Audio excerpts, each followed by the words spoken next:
Okay, it looks like our numbers are stabilizing, so let's get started. Today's speaker is Oskar Painter, the John G. Brown Professor of Applied Physics and Physics at Caltech.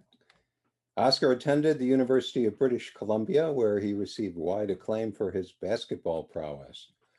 And then he received a PhD in Applied Physics at Caltech in 2001, working with Axel Scherer, and he joined our faculty in 2002. Oskar's affiliation with both physics and applied physics is really appropriate, as his research has spanned both more applied and more fundamental directions.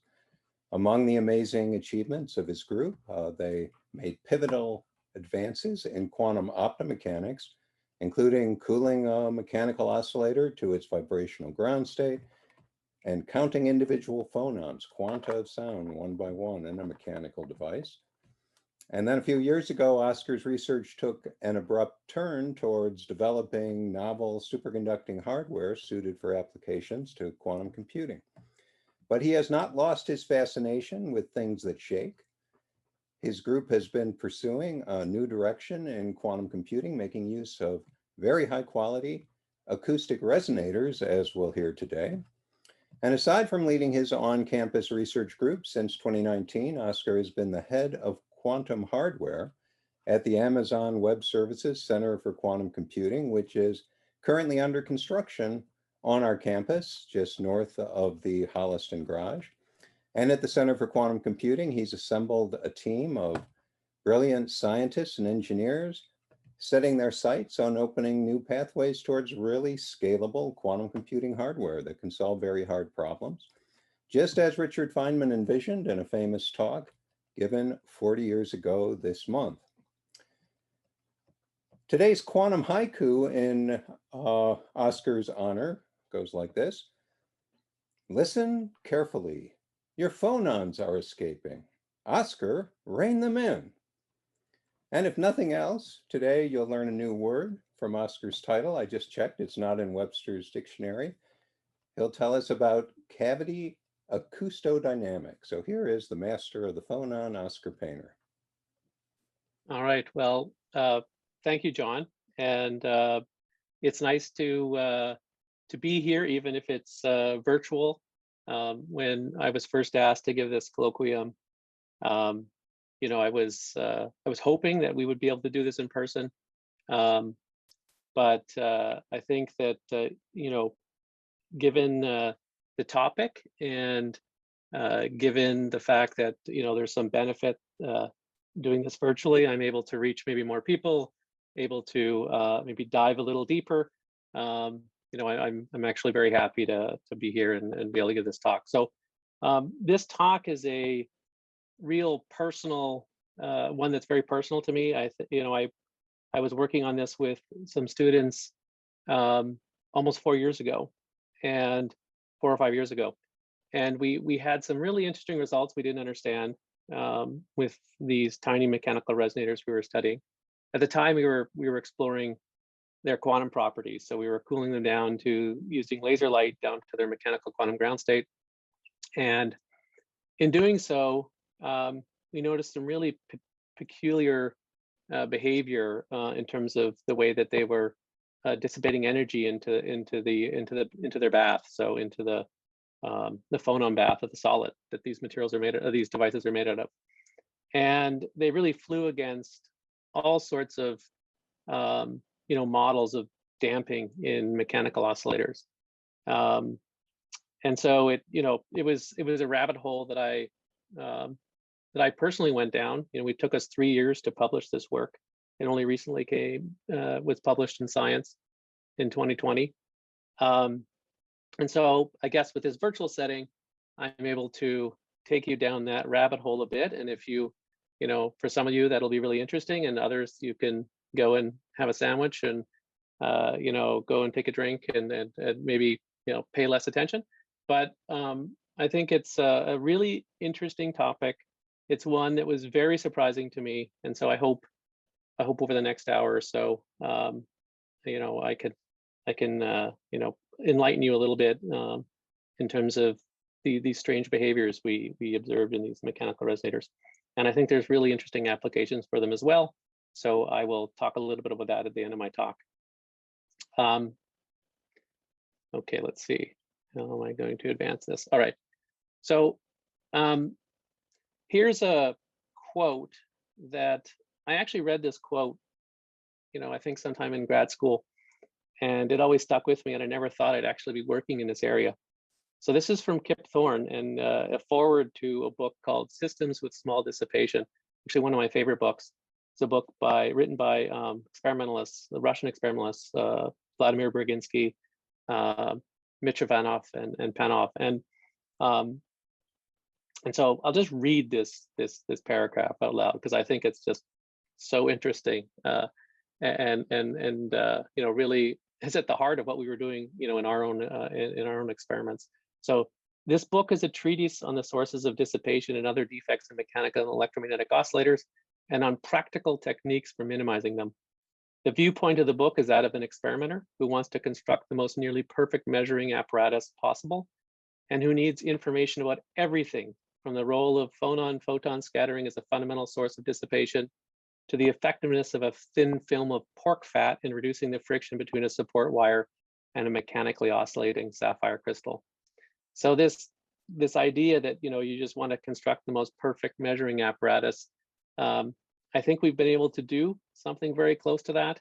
And when you do that, the results are really amazing with regards to these acoustic elements. So it's funny that I read this maybe 20 years ago, and then actually ended up working in this area. So this quote from Kip is really at the heart of maybe the deep dive that myself and some of my graduate students did over the last 5 years in the area of mechanical oscillators. Okay, so how does one go about reducing the creaking of materials? So materials, when you cool them down, you isolate them as much as you can. You still have damping and noise in these materials, but let's talk a little bit about how some smart things you can do to eliminate acoustic damping in mechanical elements and mechanical resonators. So, one of the first things you could do is put the material in a vacuum to eliminate squeeze film damping, so interactions with the gas in the air. That's an obvious thing. Go to cryogenic temperatures to freeze out, the interactions of your mechanical element with the phonons of the lattice. You can use the equivalent of a pork fat coated wire to help support or clamp your material. So you got to figure out some ingenious way of holding the material. Otherwise, you'll damp energy into the clamp. You should probably think about using an insulating material to avoid interactions with electronic sources of noise or damping. You also would likely want to consider a crystalline material to reduce low energy excitations and defects in the bulk material.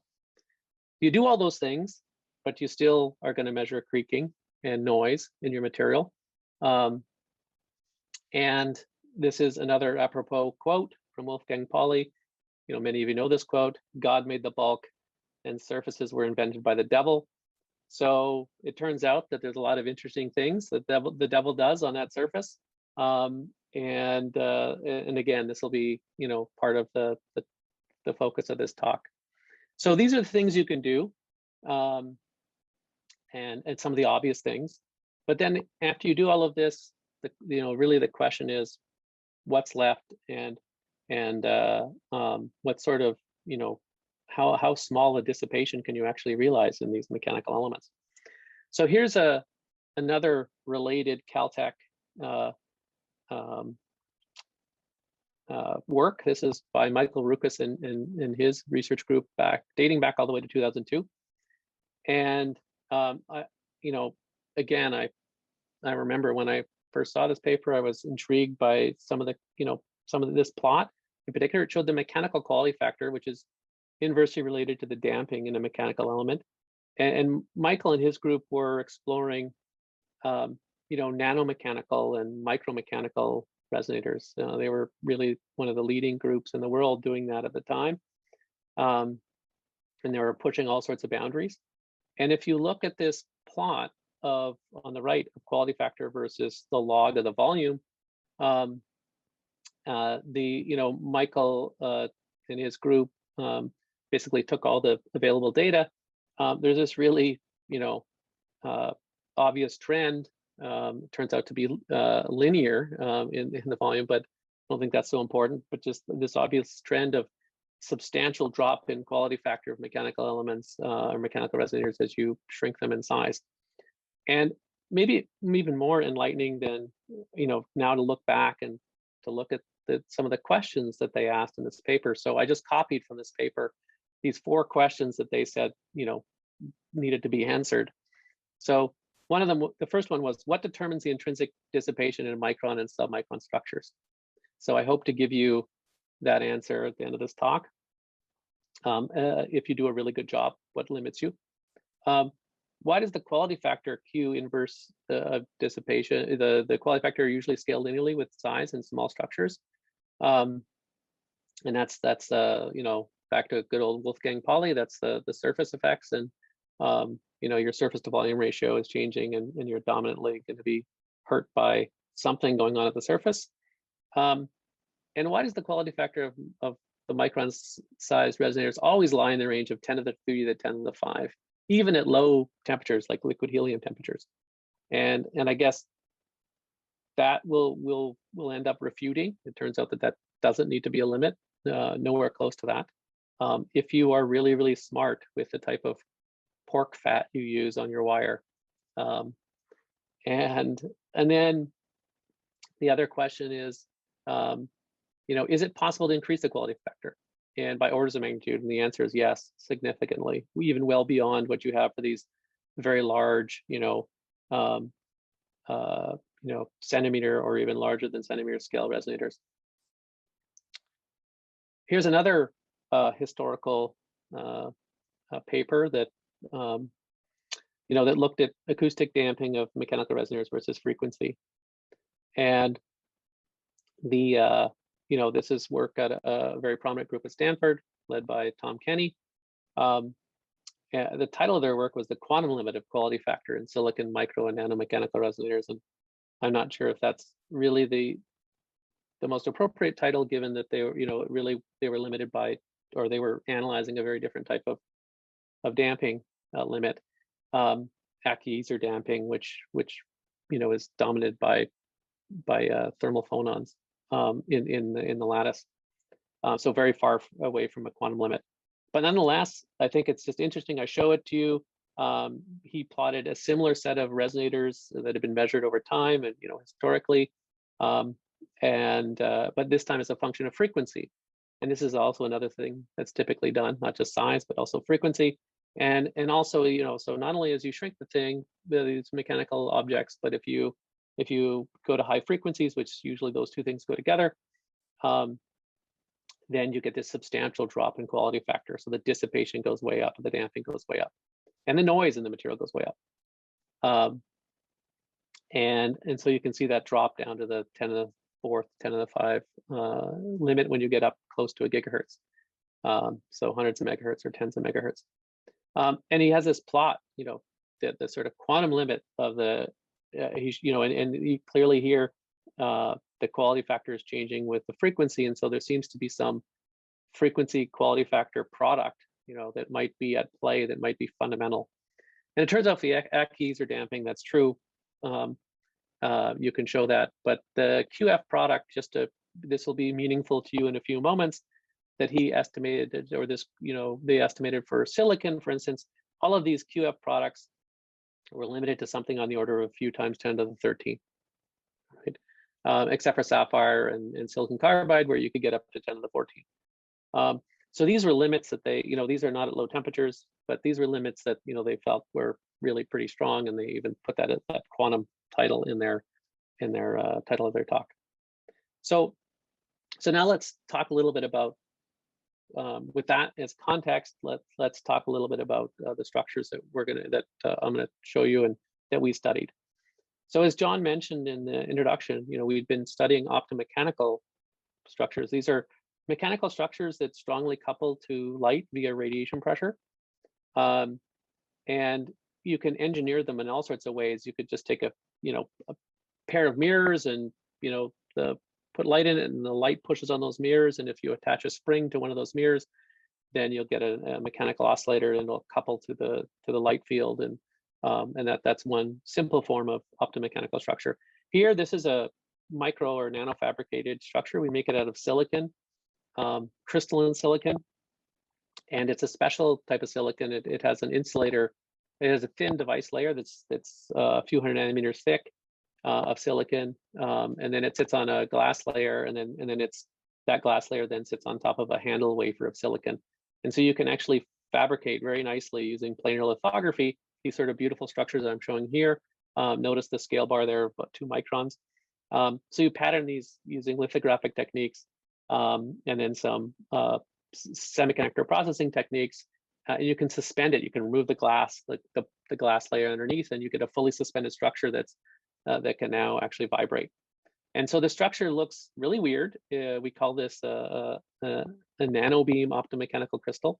I won't go into too much detail into it, but here's a zoom in of the actual cavity region. This is a scanning electron microscope image. Again, the structure is about a few hundred nanometers thick and a few hundred nanometers wide, and these holes are etched into the structure using dry etching processes and e-beam lithography to pattern the crystal structure. And these holes, what they do is they basically Bragg diffract sound waves. This scattering, if you choose the right spacing, you'll get strong reflection at the end regions where you see the holes are elliptical. And then in the middle region, you're basically forming a defect where you taper the hole size down and they become more circular. And in a finite element simulation of what that mechanical mode looks like is shown down here, where you have it turns out we call this a breathing mode, where the silicon beam is actually breathing in and out in the plane of the microchip this is made out of. And it gets trapped in the center region because the exterior regions with the large elliptical holes are designed just to provide this Bragg diffraction and reflect the acoustic waves at this frequency. And so this is the acoustic mode. It's this breathing of the silicon beam, but you have a corresponding, it's really cool thing you can do. You have a corresponding optical mode that also lives here. So not only is it a Bragg, the silicon can guide acoustic waves, it can also guide optical waves. It's a very good optical material. And these optical waves get trapped in a similar fashion, except it's a Bragg diffraction of light. And instead of patterning the elastic constant of silicon, you're patterning its dielectric constant with these holes, and that's what gives you this reflection at the ends. And you form this, again, a finite element simulation of what this mode looks like. So the wavelength of the light that's trapped, it doesn't really matter in this case, is around 1.5 microns. So this is a really weird mechanical structure, but there's one other element here. And I should say that because the mechanical element is co-localized with the optical resonant mode, you get radiation pressure coupling between the two, very strong radiation pressure coupling. So you can use the light field. The reason this is useful is you can use an optical fiber and couple light into this coupling waveguide as shown here. It can actually then put light into this optical resonator, and then you can actually, it reflects it and it comes back out. You can then measure the reflected optical field, and you can learn about what the mechanics is doing, okay? And you can also excite the mechanics, it turns out, but you can read out the mechanical motion, and you can excite the mechanical motion using optical fields this way. But there's one other feature. There's these regions out here that are sort of clamping the acoustic cavity, all right? And you might ask, what are those? And it turns out that these are, I'm zooming in here on that clamping region. And so we call this a cross or a cross shield. So it looks like a series of crosses that are arrayed in a two-dimensional matrix. And so again, we pattern this the same way we pattern the other the cavity region. And it turns out that if you analyze a silicon plate, a very thin silicon plate, and with this patterning, this is again at the submicron scale, it turns out that if you look at the acoustic modes all different polarizations that are allowed inside the structure. There's a very large band gap in frequency that are not allowed to persist because in the material, because of the diffraction. And so much like in an electronic material where you have a valence band and a connection band, and you have a band gap in certain materials, you have the same thing here for acoustic waves. And it's a very large one. This is the center frequency is around 5 gigahertz. So these are very high frequency mechanical resonances. And they the band gap is on the order of 3 gigahertz wide in this case. So it's a very large, very prominent band gap, and any acoustic waves that live inside of this band gap are completely suppressed from this region. And because that's the only connection point to the rest of the world for this acoustic, for our acoustic resonator, we actually effectively completely cut off. This red dashed line is the frequency of our localized acoustic mode that I showed you. So it's a perfect clamp in the sense that there's going to be no acoustic waves that make it through to the environment of the microchip or whatever the microchip sits on. So this is our equivalent of our pork fat on a wire in some ways. Okay, so we have this ideal acoustic measurement because we can use an optical probe. It's very non-invasive. We don't have to, we don't have to actually apply electrical wires. We can just have a very pristine silicon resonator that doesn't have other materials associated with it. We can actually use the laser light to ring up the mechanical motion, so we don't have to excite it. It's immune from elastic scattering because of this. Even if our device is not perfect, right? We try to make this cavity that holds in the acoustic energy, but even if it's got defects in the way we form it, it's immune from elastic scattering. So even if we have roughness on the surface of our silicon, and you might imagine you get phonon scattering, just linear scattering, then it still gets trapped by this acoustic band gap because it doesn't allow any polarizations or any types of acoustic modes to get through it. So what happens is the local mode just gets slightly distorted, but there's no way of energy getting out through this means. And then really importantly is we can actually read out the acoustic mode with really high precision. So we can read it out with a sensitivity all the way down to about 1 part in 10 to the, so 10 to the minus 3 of a phonon. So even if on average we have 1 phonon out of, it's on average when we make a measurement, we only have 1 phonon every 1,000 measurements, we can still read out that 1 phonon. And so we have very high precision in our measurement, and I won't go into detail there, but it basically is, we can excite with the optical beam, and then we could read it out with this tremendous sensitivity using, again, an optical mechanical readout process. And this is just showing you a series of curves where we can actually see the ring up and then decay. This is showing these series of red dots are a series of measurements at different delay times. So we pulse the light field on, it excites the mechanics. We then turn the light field off. The mechanics is now vibrating. We wait some time, and then we measure it. We read it out using the optical field. And so we can do this pulsed ring up and then read out. And so basically the mechanical oscillator is ringing down in the dark. There's no light field on, and that's another beautiful aspect of this measurement. So we have no external fields on either during the actual ring down of the mechanical oscillator. So here's the surprising thing. We do that, right? And when we first did this, we thought, okay, we have this great acoustic shield, but our assumption was we're going to be limited by mechanical damping of the material. The material is just going to have an imaginary component to the elastic constants of the material, just due to defects in the material or surface effects, and or phonons of the lattice through phonon-phone scattering, and so the material bulk, sort of mechanical loss, we've eliminated all the other forms of mechanical damping. So it's not going to acoustically radiate. It's going to have to be some material effect. But we didn't know how large that would be. Based upon the previous plots I showed you, the Q factors were like 10 to the 3, 10 to the 5. So we didn't know what to expect. So what we did is we added, we started out with no acoustic shield period. So we just let the structure, we clamped it directly to the substrate without a phononic band gap shield. And then we added series of periods. We made different devices nominally identical, except we had 1, 2, 3, 4, 5, 6, all the way up to 10 periods of that shield that I showed you, right? That cross shield.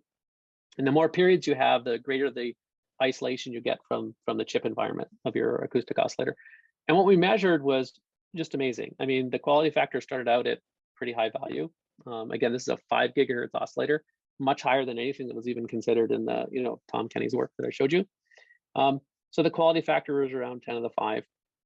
And then we tested the devices with different numbers of shields, and you can see that there's like variations, but you get this almost exponential growth in the quality factor with the number of periods, which is what you would expect to do the exponential attenuation into the acoustic shield.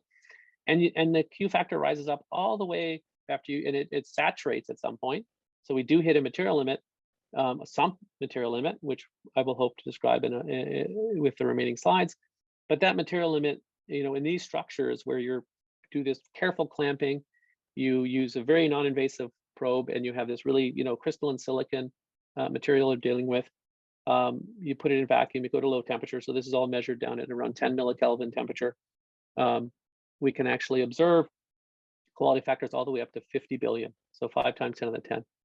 So 5 orders of magnitude larger than what had been measured before. And so again, this FQ product, if you just do the numbers, the FQ product here is not 10 to the 13, it's 2 times 10 to the 20, because it's a much higher frequency oscillator than was considered before. And the Q factor is, enormous in this case, 4 times 10 to the 10. So, this was just amazing. We took a long time to believe that we were measuring these things. And let's think about, why this really is amazing. So we have a mechanical resonator that's about half a micron in length, maybe a micron in length, let's call it a micron. And a Q factor of 5 times 10 to the 10 means that it bounces around 50 billion times before any one phonon is lost. So an average phonon will bounce around 50 billion times before it's lost. And then if you just assume that this is again, a micron long cavity, you find that the decay length, these phonons are propagating about 4 kilometers effectively through this multiple bouncing before they're lost, which is amazing. This is about, if you imagine, optical fibers being, one of the most pure means of communicating information via light, those have, propagation constants that are similar, decay constants.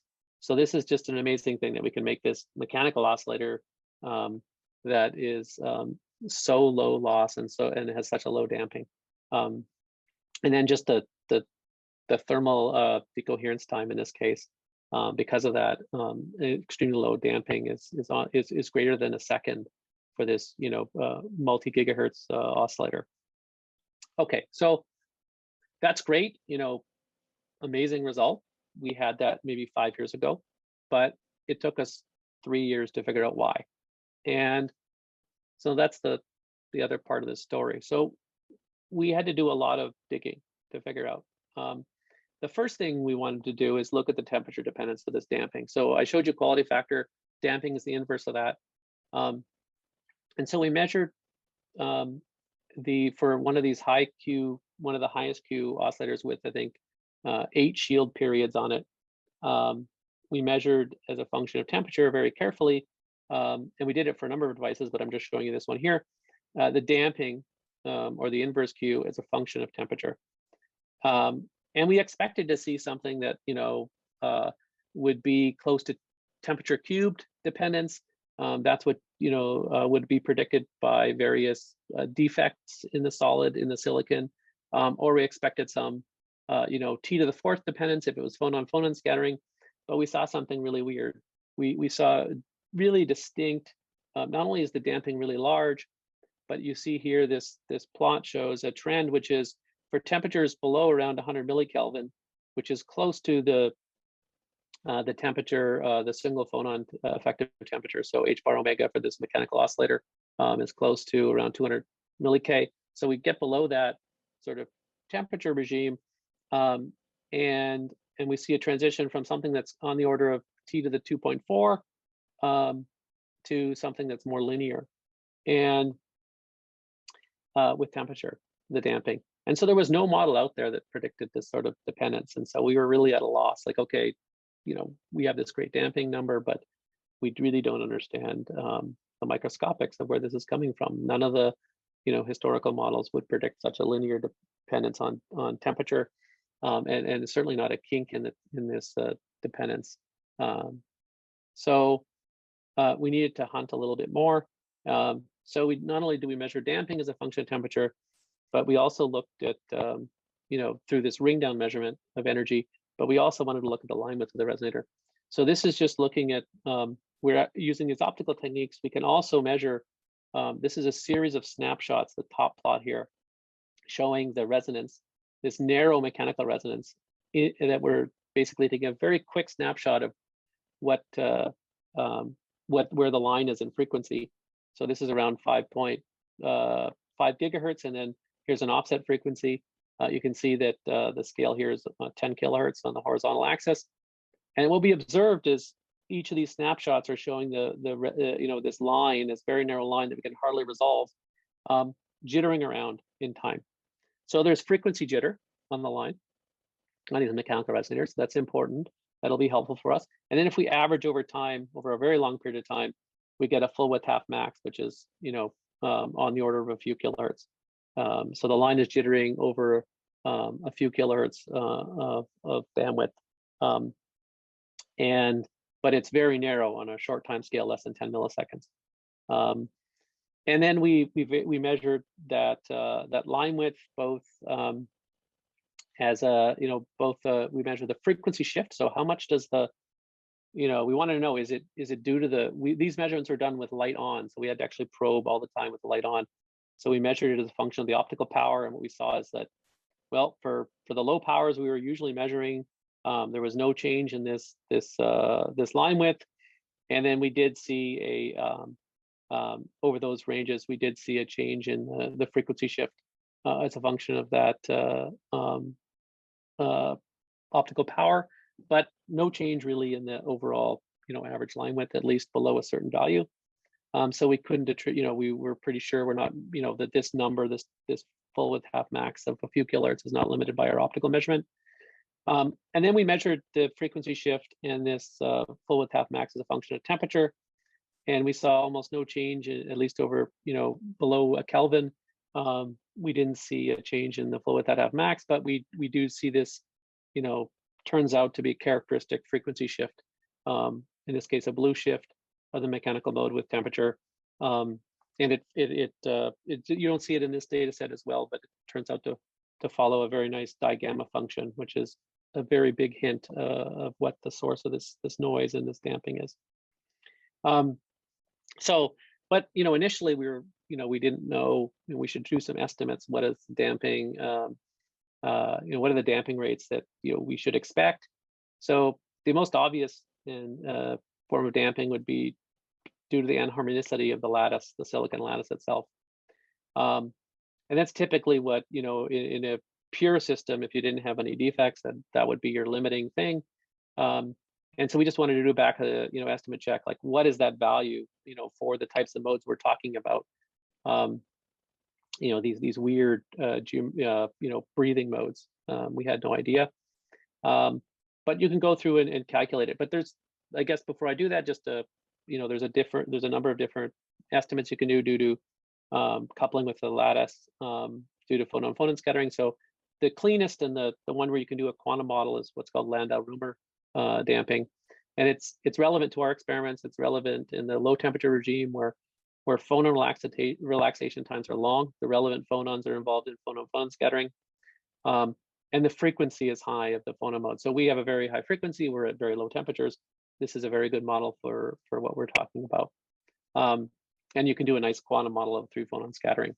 And then there's a phenomenological model called Ackie-Ezer damping. That's the one that Tom Kenny and his group were studying. This is relevant for slightly higher temperatures, where the phonon scattering is now faster. So you have short phonon lifetimes, relaxation times, and the modes are not high frequency, so that this product of omega, the frequency of the acoustic mode and the damping time tau, much less than 1.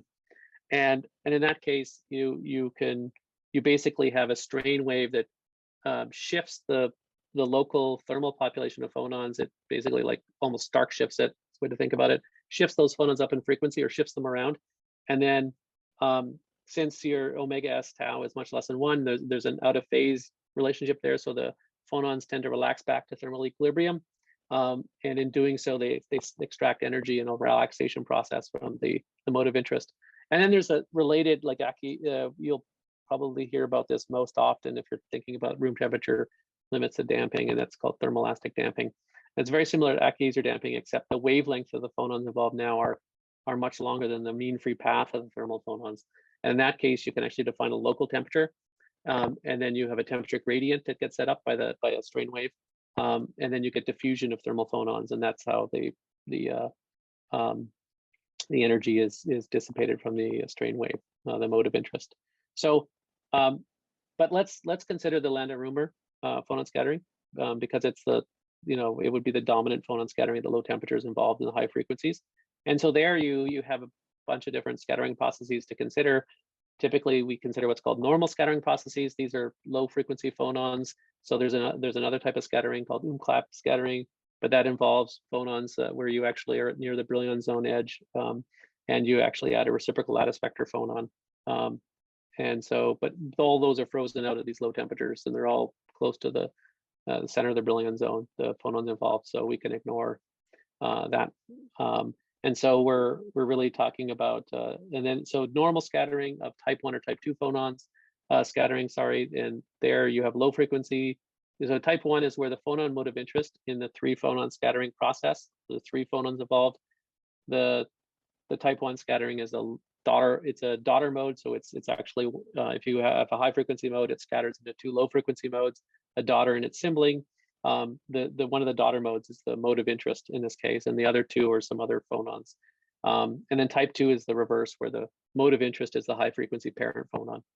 And so you can approximate the phonon damping using third order elastic constants of the lattice for the material, in this case silicon, and you can use a Gunnison parameter, which tells you sort of how the material changes volume as a function of stresses. And then you need to know the knowledge of the strain mode pattern for the phonon of interest. You do that and you can actually calculate, and we did this numerically. We actually solved all the phonons below 100 gigahertz in a structure, and just numerically we did this on the cloud using finite element calculations. And then we took these parameters and we calculated overlap integrals, and we integrated, we summed over all the possible combinations of pairs of triplets of phonons, and looked at the damping of our mode of interest, which we can simulate the mode pattern for.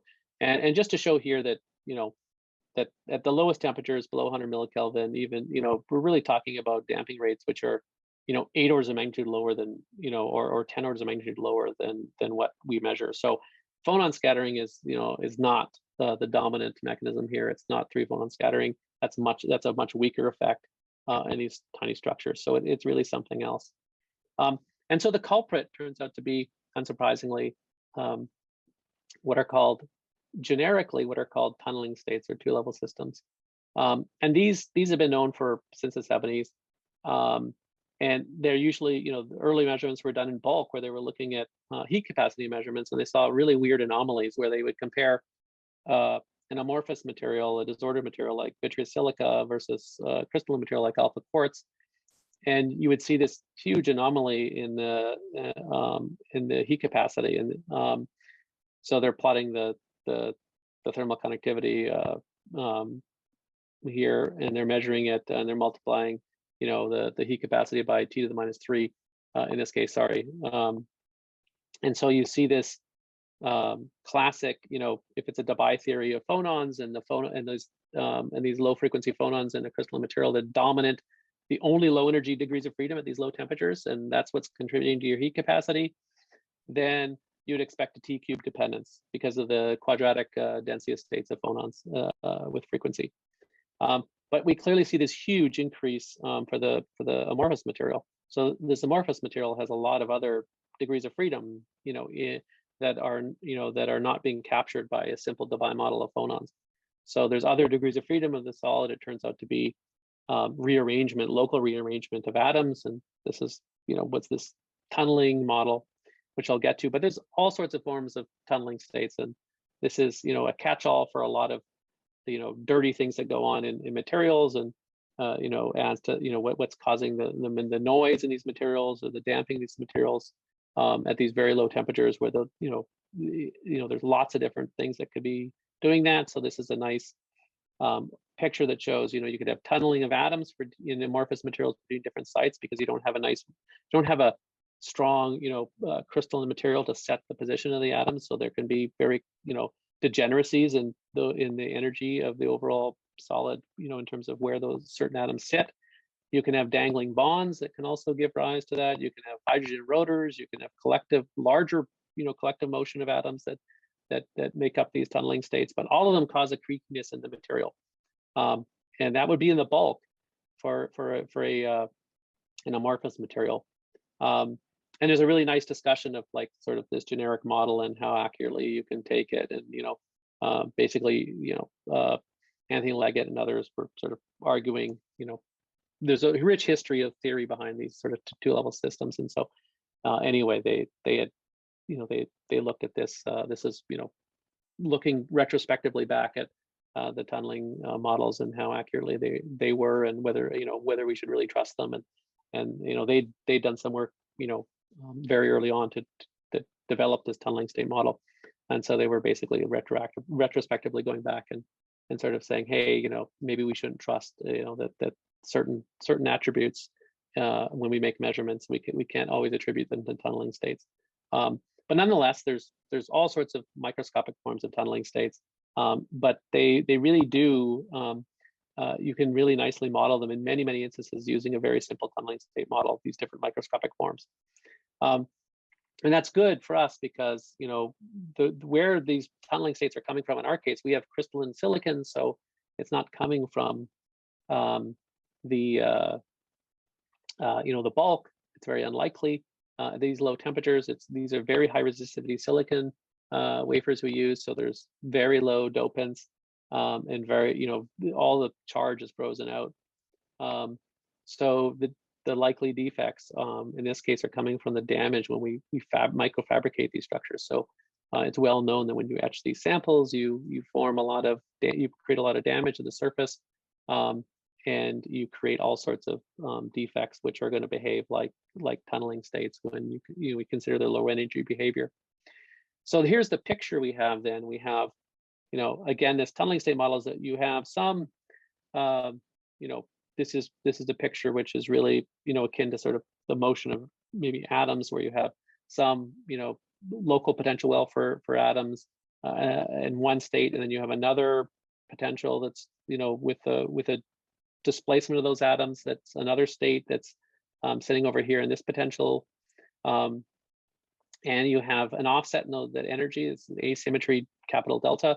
And then you have a tunneling rate between these different potentials, delta naught, and that's what, and these states can carry, depending on what the charge of the system, and not only does it carry mass, so not only does it carry an acoustic dipole, so coupled to acoustic waves, but it can also carry charge, and therefore you can have an electric dipole. And so it turns out these TLS, a lot of times they couple to the electromagnetic field, and they couple to the acoustic field, and the last part of the story, what I'm going to tell you is how this is important for the electrical properties. But these TLS typically couple to both types of fields. And when people were first doing measurements back in the 70s and 80s, and they were probing these low temperature states, these tunneling states, they would measure them either via acoustic waves or microwave electrical signals they'd send through the material.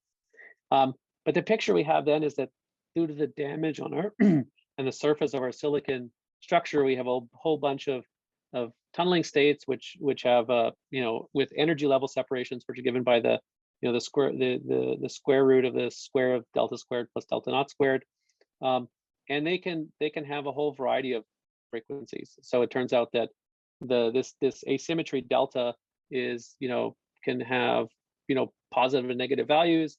So it goes through zero, and its maximum value is typically set by the energy scale of the glass transition temperature. in the material. And then this delta naught is, is going to have some, very large value if you have only like if you have a very close atomic rearrangement, and so that you can get large tunneling, or it could be larger. So this is usually set. This usually has some maximum value, which is maybe set by the minimum distance that atoms can be separated by, and then it can have all the way down to 0. So, but it has an exponential dependence on this sort of this separation.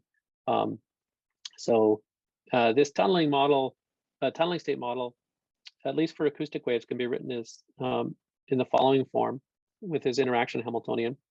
So you have a strain wave here, ES. You have some coupling coefficient, gamma TS, which is coupling the strain wave to the acoustic dipole of this TLS. And then you have a transverse coupling, which is set by delta naught. And then you have a longitudinal coupling, a sigma Z coupling, which is set by the asymmetry delta. And the thing I want to point out is that, okay, so this tunneling state, a simpler version of this, usually you have a lot of energy dependence in delta naught, and so you have a lot of energy dependence here in your coefficients, delta naught over E, and delta naught can vary by over all sorts of values. The same with capital delta, and so you have this distribution of delta naught and delta of all the TLS in this system, and usually but now you have this energy dependence because of that in the denominator for the strength of the dipole coupling. So usually what's done is a simpler model is TLS model, where you assume some fixed transverse coupling coefficient M and some fixed longitudinal coupling coefficient D. There's not much difference between these two models in our situation, so I won't go into this in too much detail. But just to say that there's two types of different damping that can show up. You can have resonant damping through the sigma X coupling, and you can have relaxation damping through the sigma Z coupling. And the relaxation damping is a very different process. And usually the damping that's always considered in the literature is this resonant damping. And that's really, we'll see, one of the reasons we see such a big difference in our acoustic elements and what other people see in other types of structures is that we actually end up killing off this resonant damping. Okay, so let's now dig a little bit into these details to understand why we have such a long energy relaxation time in our structures. So the first thing to recognize is that from this TLS model is that we first have to think about the phonons as a bath for the TLS. So the TLS live in this structure, and how does energy get released from these TLS into the environment? Well, it's through the low energy excitations of the system, which are going to be dominantly the phonons of the lattice. So the phonons in this case are acting as, we think of them as a bath for the TLS. And when you do that, you get this sort of formula where this GT squared is related to this M, this transverse coupling coefficient, and you're summing over all phonon modes S. Okay, and then in a continuum limit, you get something that's proportional to the density of the phonon states. And then this hyperbolic cotangent function is just a Bose factor enhancement of the energy damping when you go to high temperatures. So the TLS are going to damp more efficiently into the lattice when it's at high temperature because you have a Bose enhancement factor of the coupling. But now we can think about reverse the roles and now think of the TLS as the bath for the phonons, right? This is the view we want to take ultimately because we're talking about acoustic damping. And in that case, when you write out the damping for a particular mode M, due to all the different TLS, what you find is you get a form for resonant damping. So this is coupling through that sigma X coefficient, so that M squared, the GT squared, which is proportional to that M coefficient. And then you have relaxation damping that can also occur. And that has a longitudinal coupling, GL squared, where that's proportional to that coefficient D that I showed you. And what's interesting is that the relaxation damping of your phonons, if you just look at this formula, depend on the actual damping rate of your TLS. So if your TLS are going to be, let's say you got rid of all the phonons in your structure, the TLS would not decay, right? There's no way of them losing energy. And this damping rate of the TLS due to phonons would be close to 0, and therefore there would be no resonant damping. Because so if we suppress the TLS damping, we make the TLS really low loss, and they don't damp energy into the lattice, then other phonons will not also lose energy into the lattice through the TLS. It's a little bit different for relaxation damping. Here we see that we still get something proportional to the TLS damping. So if the TLS damping rate's small, we're going to get a small relaxation damping term as well. But maybe more importantly is that for the resonant damping, we see this weird hyperbolic tangent function, and that's because when you go to high temperatures, the TLS become basically transparent because they're half in the ground state, half in the excited state, right? They get saturated, and they no longer, on average, damp the acoustic modes. So you get this at high temperature, you get a reduction in the damping for resonant damping. For relaxation damping, you get the opposite. You get this hyperbolic secant function, which actually gets larger as you populate with the phonons. So they require thermal phonons. And so relaxation damping is a very different process. It's very much like the Ackeser damping. What's happening here is the acoustic wave is shifting up the energy of the TLS. The TLS then relaxed via phonons into the phonon bath of the lattice and dissipate energy because they're relaxing back to equilibrium from the acoustic wave. So this relaxation damping is just a very different process. And then finally, again, this just comment that the dimension of the phonon bath matters in terms of what the overall TLS damping rate is. So it'll affect both the resonant and the relaxation damping. So we did a model of this. Again, we can numerically simulate every phonon mode below 100 gigahertz in their structure. And then we can actually look at this is the estimated phonon damping due with the presence of the shield. So we did that for all, you can see all these red dots are as a function of frequency here all the way out to 100 gigahertz. This is what we estimate the damping due to radiation into the environment, even in the presence of the shield. And you can see this light blue region here is the phononic bandgap. We can actually calculate the per phonon strain squared for each of these modes within the volume of our little acoustic mode. So all the other modes, we know what their strain value is inside of our strain squared value is inside of our volume of our acoustic cavity. So we also can then use that to calculate a mode density, and you can see this really weird mode density for the phonons because of the presence of this acoustic bandgap. And what you see is that this is now, we're estimating, we basically put in random located TLS, and we averaged the lifetime of those TLS based upon some fixed coefficient M and D.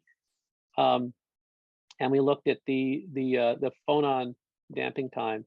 And what you find is the phonons that are in the bandgap, the TLS that are in the bandgap region are greatly suppressed their damping rate, right? Which is not surprising. There's no resonant phonons to talk to anymore. So the TLS, we've modified the TLS dynamics tremendously by using this acoustic shield. So we did this, a full model of this. I won't go into too much detail, but here's, all the parameters that we did, and these are all taken from the literature, and people have, measured these in the materials, and they're pretty well known. And what you find is that when you then put all of this together, this red curve is actually what we estimate based upon those model parameters for the dependence of the damping as a function of temperature. And the green is the data. So you see very good correspondence, over this temperature range. And we did an ensemble of different trials for the TLS distribution, so randomly oriented and positioned. And so you can see the variation in the damping as well here for different ensembles. And this is due to relaxation damping, which is a very different process than what you normally see. So the blue curve is for resonant damping. And you also see a very different trend, right? The resonant damping saturates as you increase in temperature. The relaxation damping increases, right? Which is, again, another sign that we've got the right type of model. And then the frequency shift, this is, all of these are self-consistent. So we fit, there's a few fitting parameters that, within what we see in the literature, we choose those values. We fix those though, and then the model, then predicts what happens to the frequency shift as a function of temperature, and also the frequency jitter, because the TLS are jumping, the state dependent shift, the TLS go from ground to excited state. Every time they do that, they stark shift the acoustic mode, or shift the acoustic mode's frequency, and that's what's causing the frequency jitter. And this is the frequency jitter that we predict as a function of the different choice of ensembles, and it's almost very close to what we actually measure for the full width half max of the acoustic jitter that we see. And then you can see again very good correspondence between the actual measured frequency shift due to these TLS as they heat up, and the actual the model. So there's a few other things here that I'm going to skip, but we can also study this damping as a function of the number of phonons. We actually see that this damping does not saturate as a function of amplitude. How large, how hard we drive the acoustic mode. And that's another signature that it's relaxation damping and not resonant damping. Resonant damping will saturate these TLS. So this is a really peculiar result. And this is, back to the title of my talk, Cavity Quantum Acoustic Dynamics. Edward Purcell is very famous for an electrodynamic result where he took nuclear spins and put them in an RF cavity, a resonator. And then he showed that the relaxation of these nuclear spins due to their coupling to the radiative environment could be dramatically changed from, billions of seconds to just a few minutes in terms of their relaxation due to radiation when they were caged inside of an RF cavity. And so this was, become known as the Purcell effect. And this is now what's weird here is that this acoustic Purcell effect is very subtle. It modifies the emitters inside the solid, right, in a way that that can actually modify the material properties. So you have these TLS, you modify their behavior by chopping up the material, and like with the phononic bandgap. And instead of just that phononic bandgap modifying the the sort of linear properties of the material as through diffraction and scattering, you actually greatly modify these TLS, which are dominating the other dynamics of acoustic responses. And that's really, really weird and different than what you would conventionally do with an electromagnetic wave, and you were chop it up and form a photonic crystal. It would not behave anywhere like that. But here we modify the material, the bulk material, or the material properties and its damping by putting an acoustic structure there. So really, I think a really fascinating interplay between the material properties and the sort of more macroscopic acoustic properties that are, because phonons play an important role, a unique role in the way energy gets out of these systems. I think it's very, very interesting, and there's lots of applications. So let me just wrap up by talking about one of those applications. It turns out that superconducting circuits that are one of the leading technologies for forming quantum computers also are plagued by two-level systems. And so I won't go into too many details, but one of the qubits that's used there is called the transmon qubit. It's formed by Josephson junctions that give you a nonlinearity at single quanta levels.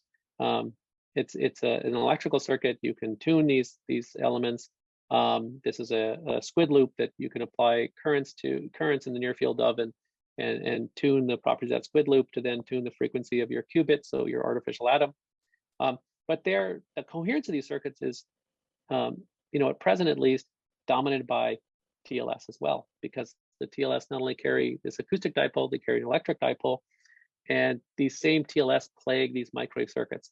And in fact, this was seen not only in transmons, but even before that, there was really beautiful work out of Jonas Mujina's group, another Caltech reference here, where they were looking at, this is a thesis by Jiansung Gao, a really beautiful thesis where they looked at the limits to MKID detectors. These are microwave kinetic inductance detectors that are used in astronomy, for instance, and radio astronomy. And the dominant noise source was thought to be quasi-particle generation or recombination, but they found this huge excess noise, and it was due to TLS and the frequency jitter it caused on those resonators. And I'll just say that, there's also been a recent breakthrough. This is a tweet from Jay Gambetta. This was just a few days ago, where they were able to, for the first time realize like these really long coherence times in transmon qubits. And I find it funny. There was a question in that tweet where someone said, "What enabled this? Materials, filtering, geometry, voodoo?"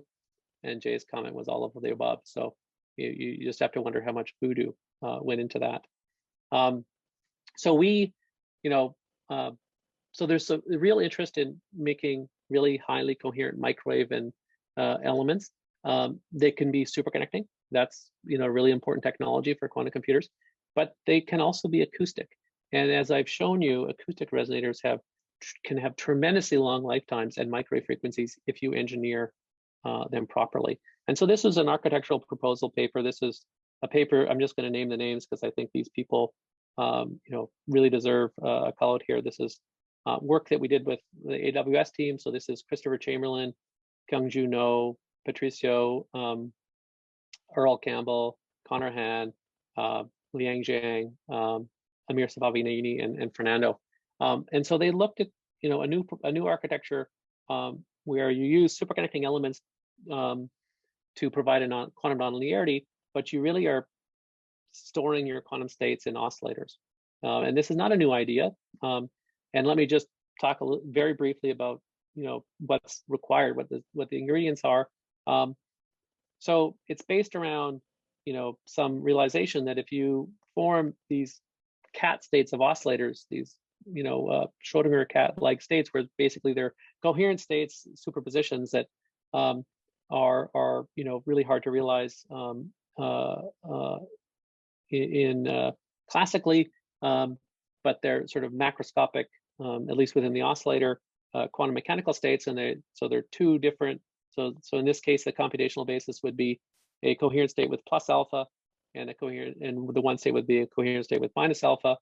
So they're very far separated, and because of that, you really can suppress, if you can stabilize those states, you can really suppress bit flip errors. And so the type of stabilization you want is a 2-photon stabilization, it turns out. So you can stabilize both of them at the same time, and you can engineer that.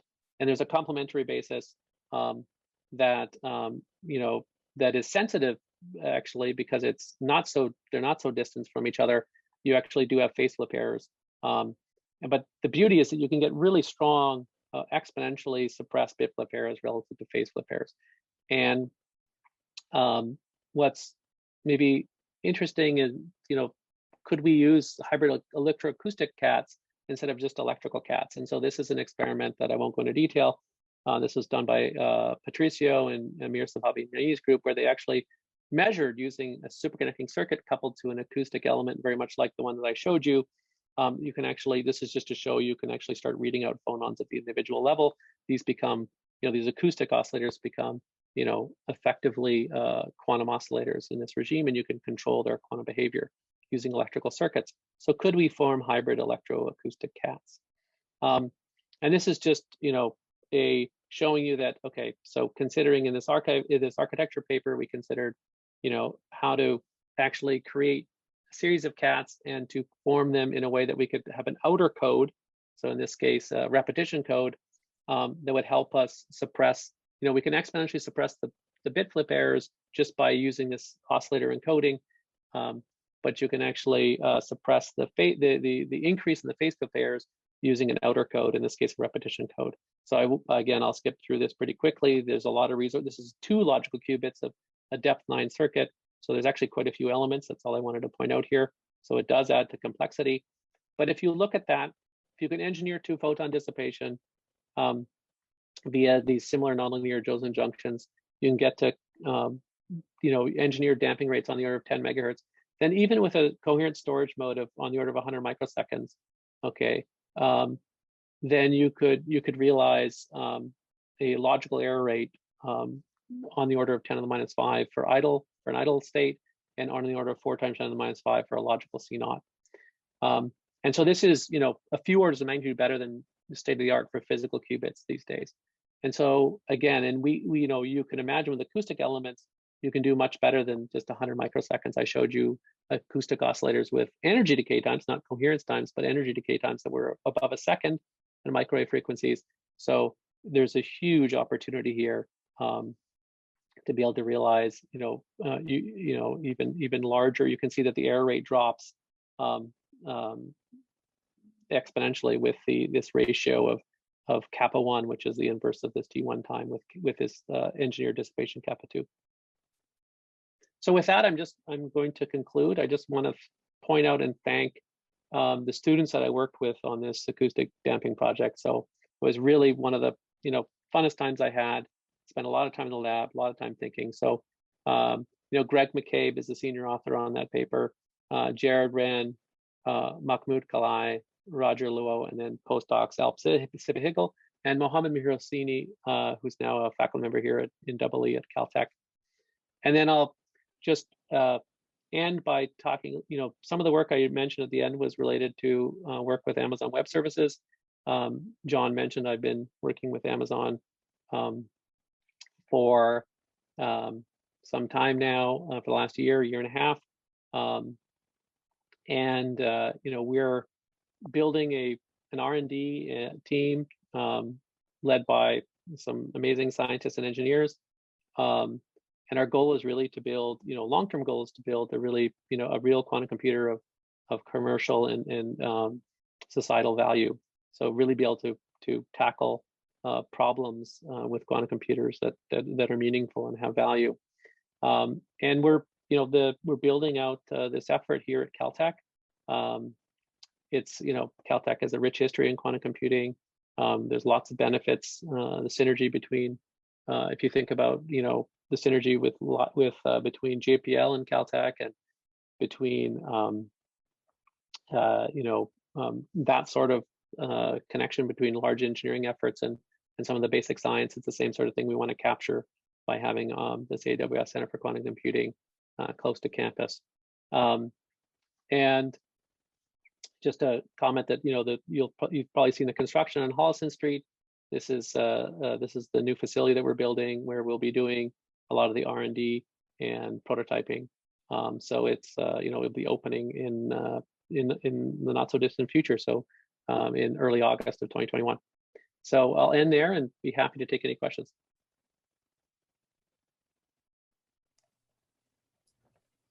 All right. Thanks, Oskar. I trust the talk resonated with some of our audience. Some may have been driven to highly excited states and want to ask questions. Raise your hand if you have a question. Let's see, do I see any raised hands? I don't. Well, let me ask one. So just sticking with transmons or similar qubit designs, how far do you think one can go with better fabrication, some kind of engineering of the TLS path and just improving lifetimes of transmons, or is it going to take voodoo from now on? Yeah, so there's a really nice work by IBM where they, separate from this tweet, where they actually have done something, so they call it a mergemon, I think. But they've done something similar where they scale down the transmon and tried to reduce the number of TLS to get to a discrete situation where the TLS are discrete. And that turns out to be critical. So something I didn't talk about is the acoustic structures are so small in our case that we're only talking about a few thousand TLS that are, below 100 gigahertz, we think, in the structure. So, there's a big range of frequencies that they can have, but there's only, there's a very small number of TLS because of the volume of our acoustic structure. And it turns out that in order to see the sort of benefits that I showed you in the energy damping time, you do need to be in a discrete regime. So if the TLS are too dense and they behave like a continuum, then when you integrate over those TLS, it turns out that you're not dependent upon their TLS lifetime, and so you don't get a suppression of the phonon damping. So I think if you shrink the transmons and you do away with the shunting capacitor, which is typically needed to, like if you put the shunting capacitor in the junction itself, and which is something that IBM did in this merge-bond paper, then you can actually get into this limit where you have a few TLS, and in that limit you can again you can start to see some large energy damping times. Now, if you were to then embed that in an acoustic shield, like we embedded our acoustic structure in, then there is a very good chance that you would have a similar phenomena occur, where you would get this enormously large energy damping time. So I think there's, maybe I shouldn't have given this away, but I think there's a lot of room to do that. It's something that some students in my group are working on and pursuing. And it's, I think there's a better than average chance that will occur. The same surprising result we saw with the acoustics will likely manifest in the electrical circuit. Now, the reason it wouldn't, the only reason is that it may be that there's a family of TLS that are, because there's all sorts of microscopic forms. There may be a family of TLS that have a very large electric dipole moment, but a very weak acoustic dipole moment associated with them. And in that case, then playing with the phonon density of states won't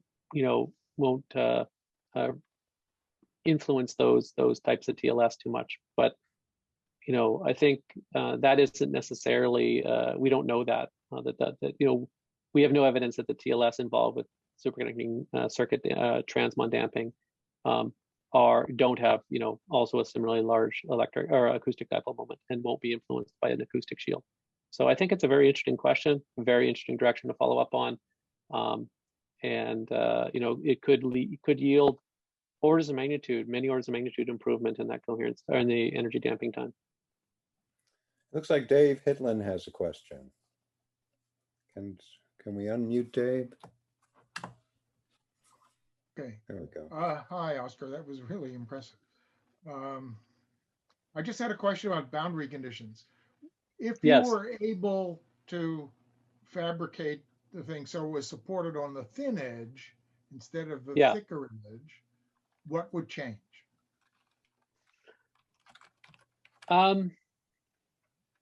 So not so much, as long as, I think that as long as you play this similar game where you still use an acoustic shield like I showed you, then it can change,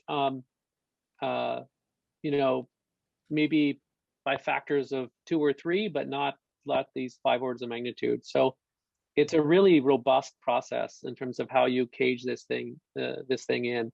And because we're dealing with a plate, it's relatively easy to make these sort of structures, and then just pattern the exterior of that structure with this acoustic shield.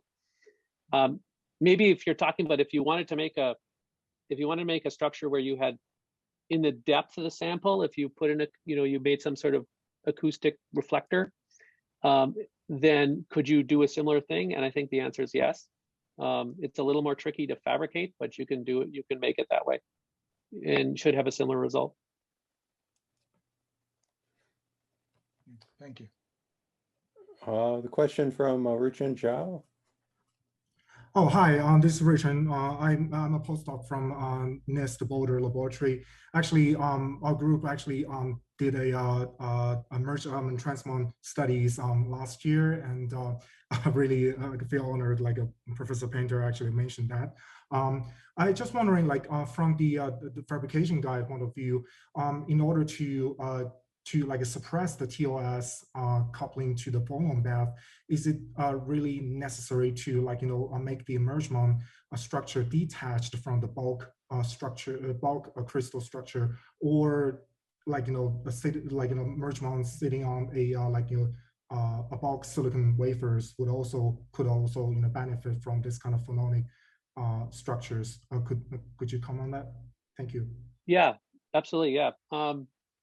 Yeah. So I think the merge bond. Yeah, I think you can do it on the substrate. You'd have to do some sort of multi-layer patterning, so it wouldn't be a simple silicon handle, because you just need a elastic. You need some variation in elastic constants in the material, so that you can basically reflect phonons. But there's other ways. I mean, you don't even need that complicated a structure, to be honest, because if you have two different mismatched materials, it's usually a very hard phonon interface, and you get large reflections.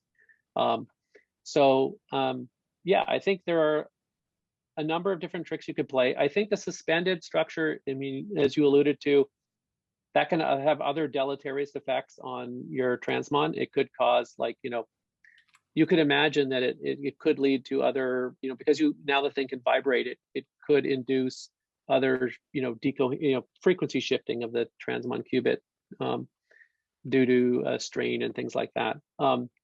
So you may not want to levitate, so to speak, or release your mergemon. But I think that you could probably take the mergemon, since it's so small, and you could probably put one of these,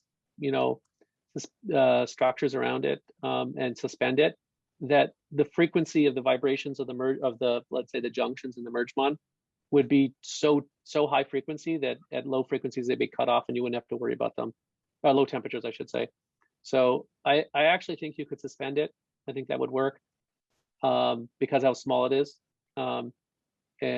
But you could also get away with avoiding it if you were to do something with the with the silicon interface. If you were to maybe have a multi-layer and then did your metal layers on top of that, just to get some elastic coefficient contrast in the substrate. It's also a little more challenging because you might have to pattern it as well to get like a full 3D bandgap. It's a little harder to form a 3D acoustic bandgap by doing what I just said. So I think the short answer is hard to do, but possible if you wanted to do it on the wafer without suspending it. The suspended version, I think, can work and I'm sure would have the right phonon properties. So.